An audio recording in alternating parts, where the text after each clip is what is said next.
রাজবংশীদের প্রিয় খাবার হলো শীতল।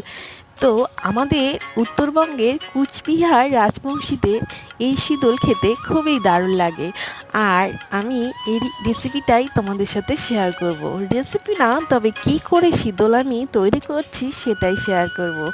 ভালো লাগলে অবশ্যই লাইক কমেন্ট শেয়ার করে দিবেন। আর নতুন বন্ধুদেরকে বলছি, প্লিজ আমার চ্যানেলটিকে সাবস্ক্রাইব করে আমার পাশে থাকবেন।